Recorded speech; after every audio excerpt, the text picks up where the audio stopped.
بسم اللہ الرحمن الرحیم۔ السلام علیکم۔ کہتے ہیں کہ مظلوموں کی جو آہیں ہیں وہ عرش الہی کو ہلا دیتی ہیں۔ چاہے آپ جتنے مرضی طاقتور ہیں، چاہے آپ جتنے مرضی آپ کے پاس پیسہ ہے، دولت ہے، طاقت ہے، لیکن جب کسی مظلوم کی آہ آپ کو لگتی ہے تو وہ آپ نہ پیسہ آپ کو کب بچا سکتا ہے، نہ آپ کی دولت آپ کو بچا سکتی ہے، نہ آپ کی طاقت آپ کو بچا سکتی ہے۔ اس کی ایک زندہ مثال، اس کی تازہ ترین صورتحال انڈیا میں دیکھنے کو مل رہی ہے کہ جب سے انہوں نے کرفیو لگایا ہے اپنا کشمیر میں، اور باقی جو بھی آرٹیکل ریموو کیے ہیں، چاہے وہ بل پاس کیے ہیں، جو کچھ بھی انہوں نے کیا ہے، وہ سب وقتی طور پر ہمیں ایسا لگ رہا تھا کہ شاید یہ بہت بڑا ظلم، ہاں ظلم ہوا تھا، اس میں کوئی ڈاؤٹ نہیں ہے، ٹھیک ہے، وقتی طور پر ہمیں ایسا لگ رہا تھا کہ شاید پتہ نہیں کیا ہو جائے گا اور بس سب کچھ ختم ہو گیا۔ لیکن جیسے ہی انہوں نے بل وہ پاس کیا، آپ دیکھ رہے ہیں لداخ کا جو حصہ تھا وہ چائنا نے اپنا واپس لے لیا، کیونکہ پہلے اگر وہ بل پاس نہ کرتے تھے تو چائنا شاید اس حد تک آگے نہ بڑھتا۔ بھوٹان نے بھی آنکھیں دکھانا شروع کر دی، نیپال آگے بڑھ گیا، اس کے بعد بنگلہ دیش نے ان کو آنکھیں دکھائیں اور وہ کافی حد تک ان کی بےعزتی کی۔ چائنا تو واضح طور پر ان کی ٹھکائی کر رہا ہے۔ اب جو تازہ ترین صورتحال ہے، وہ تازہ ترین صورتحال یہ ہے کہ امریکہ میں ہو رہے ہیں صدارتی انتخابات۔ یہ انتخابات نومبر میں ہوں گے اور ان کی جو کمپین ہے وہ ابھی سے سٹارٹ ہو چکی ہے۔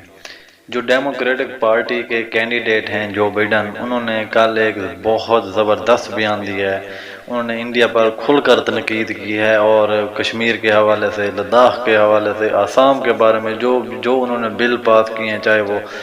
آرٹیکل 370 کو ہٹانا ہو، چاہے وہ ان کے جو نیشنلٹی بل ہے وہ ہو، اس نے کھل کر تنقید کی ہے اور مطالبہ کیا ہے کہ سب کچھ اس کو اپنی اصلی حالت میں واپس بحال کیا جائے، اور جو آپ انسانی حقوق کا پامال کر رہے ہیں ان کو بند کیا جائے۔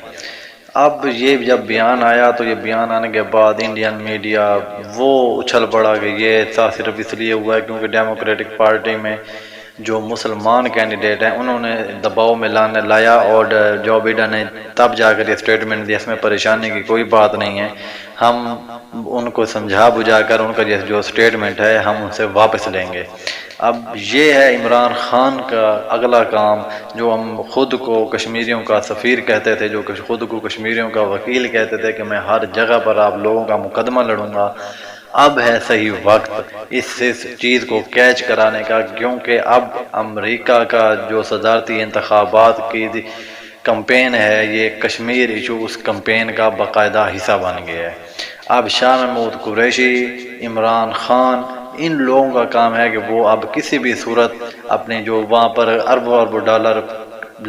فیسیں لیتے ہیں، تنخواہیں لیتے ہیں، جو وہاں پر لابنگ فارم انہوں نے ہائر کی ہوئی ہیں، اب ان کو ایکٹیویٹ کریں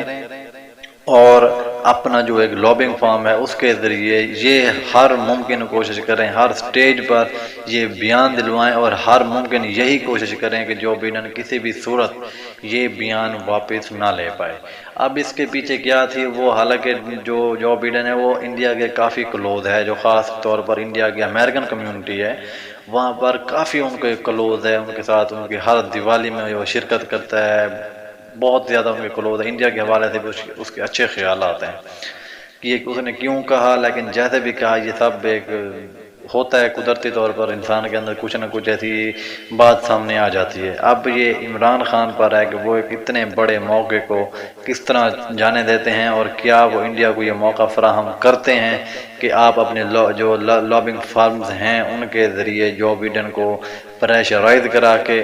یا کوئی ووٹوں کا لالچ دے کے یہ سب کچھ کرائیں۔ اب کچھ لوگ یہی کہیں گے کہ چونکہ امریکہ کا جو سسٹم ہے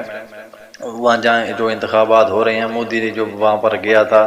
تو اس نے نمستے ٹرمپ نامی ایک کمپین شروع کی تھی، اور اس نے جو اپنا ایک ووٹ تھا وہ امریکہ کے ٹوکرے میں نہیں بلکہ جو ڈونلڈ ٹرمپ کے ذاتی ٹوکرے میں ڈال دیا تھا۔ اب جو بائیڈن کیونکہ آئے اس کے اپوزٹ آئے، اس لیے اس نے جان بوجھ کر مودی کی مخالفت کی ہے۔ چاہے جو مرضی ہے، کہتے ہیں دشمن کا دشمن دوست ہوتا ہے،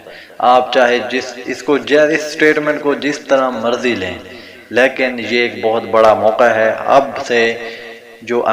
کشمیر کا ایشو ہے وہ امریکی صدارتی کمپین میں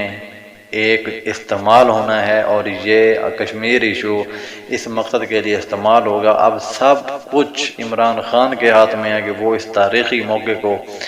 کیچ کراتے ہیں، دنیا کو کیچ کراتے ہیں کہ جو 8 سال تک امریکہ کا نائب صدر رہا، جو 1970 سے سینیٹر رہ رہا ہے، 1970 سے اس نے سیاست میں آیا اور یہ سینیٹر رہا ہے، 8 سال اوباما دور میں یہ امریکہ کا وائس پریزیڈنٹ رہا ہے۔ یہ کوئی چھوٹی موٹی شخصیت نہیں ہے جو بائیڈن، اس نے ایک اتنا بڑا سٹیٹمنٹ دیا، نہایت افسوس کے ساتھ یہ کہنا پڑتا ہے کہ ہمارے فارن منسٹر کی طرف سے ابھی تک کوئی بیان نہیں آیا کہ ہم اس کا خیر مقدم کرتے ہیں۔ اب عمران خان صاحب آپ کے ہے کہ آپ اپنے آپ کو ثابت کریں کہ آپ واقعی کشمیریوں کے سفیر ہیں، کشمیریوں کے وکیل ہیں، اور آپ ان کا مقدمہ ہر فارم پر لڑنے کے لیے تیار ہیں، کیونکہ اس سے بڑا فارم آپ کو نہیں ملے گا اور نہ ہی اس سے بڑا آپ کو موقع ملے گا۔ بہت شکریہ۔